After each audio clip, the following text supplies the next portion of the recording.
Hello, everyone. I double checked my audio, so I know that it's working this time. But I wanted to hop on and talk to you a little bit about a few reasons why you might actually be having a hard time turning potential clients into actual paying clients. And a lot of the times that happens on the sales call. So if you are enrolling anyone into working with you either in person or via a sales conversation, this might be something that you're doing that inadvertently is actually sabotaging your ability to sign this person as a client, even if you really know that you could help them. And I know this from personal experience because this is something that I used to do. When I first started my coaching business, I put out a challenge to have 30 coaching calls in 30 days. So pretty much 30 strategy sessions or 30 discovery calls in 30 days. Having a background in fundraising, which is sales, I felt very confident going into those conversations. I had experience with phone sales and phone conversations and building rapport and doing all that kind of stuff. So it wasn't a situation of me not understanding how to have the conversations. And I did the 30 calls in 30 days. And if you've watched any of my live talks or me speaking at a conference, you know the end of this story. Not one of those 30 people signed on to be a client.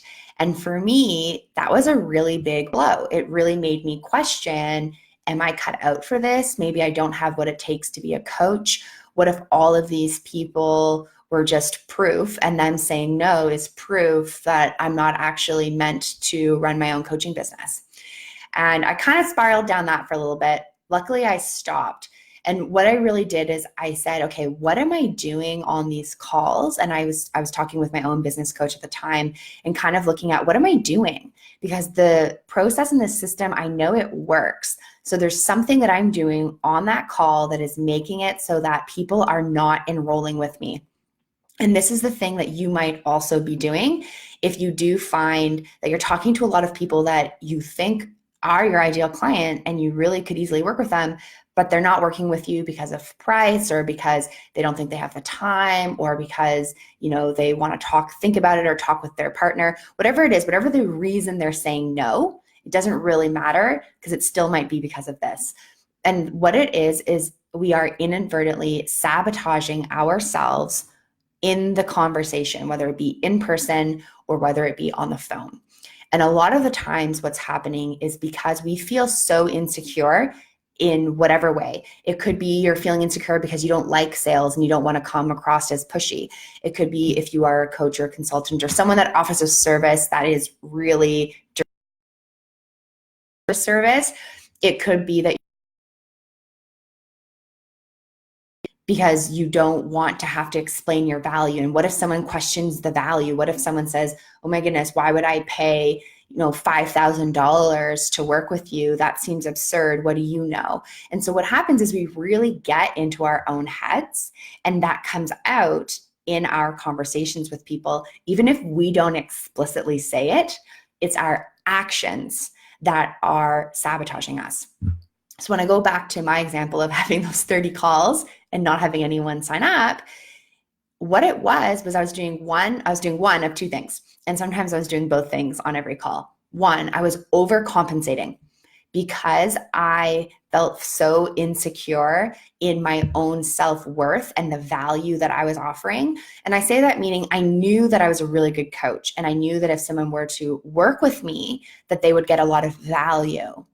But if that person were to ask me why my services were priced the way they were, I probably would have choked on the conversation because it was still a place of insecurity. And I know for many of us service-based businesses, that is an insecurity we have. When we make up our own prices, the thing that we fear the most is somebody questioning that price and that value. And so what I was doing on my sales call or my, strategy calls is I was actually over coaching people because I was so insecure about my value. What I was doing on the call was trying to compensate for that by over coaching and over delivering on the call. And I thought, this is going to work because I'm just going to serve people so well on this conversation that they're going to see how great I am. They're not going to question my value. They're going to see why they would want to work with me, and they're going to sign up. But it wasn't working.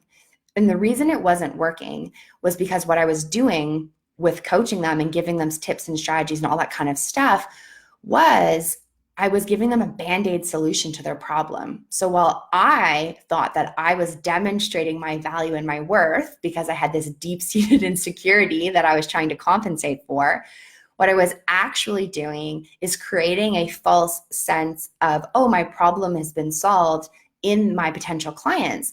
And so here they were thinking, well, I don't need to work with you because you just kind of solved my problem for me, and now I'm going to go take that and implement it. I was coaching my way out of getting clients. And how I was coaching my way out of getting clients was these people, I wasn't doing a good enough job of digging really deep and uncovering all of the other aspects of their problems. At this time, I wasn't doing business coaching. I was doing more like life coaching. And so I wasn't doing a really good job of diving deep into what were these people's problems, what were their obstacles, what were their desires, and really diving into that and uncovering more things and then showing how my services could help alleviate those obstacles. Instead, they would tell me the one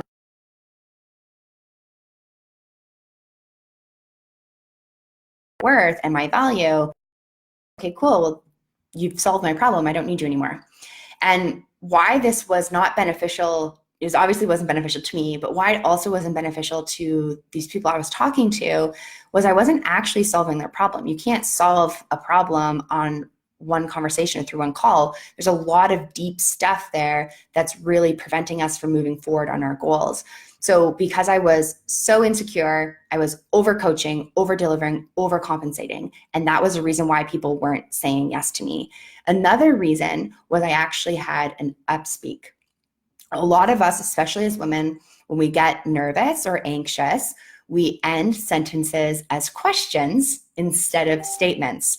So I would say to someone, oh, to work with me for 6 months, it'll be 7,500 versus it'll be 7,500. And even if you're listening, you can see the difference or hear the difference between those two.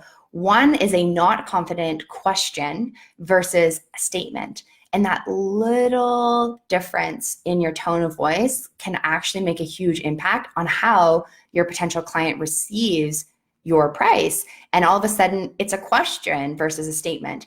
And so for me, when I switched just those two things, I stopped overcoaching.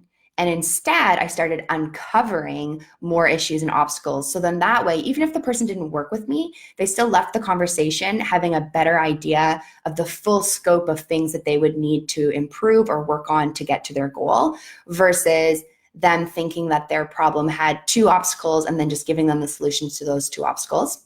And then the second thing was working on that upspeak and practicing saying my amount over and over and over again so that when I did bring it up on the call, I wasn't stuttering, I wasn't hesitating, but I was confident and I said it confidently and proudly. And when I switched those two things, I went from 0 yeses in 30 days to a 1 in 3.5 conversion rate. And I also want to note that I actually had changed my prices, like I'd upped my prices when I improved my conversion rate.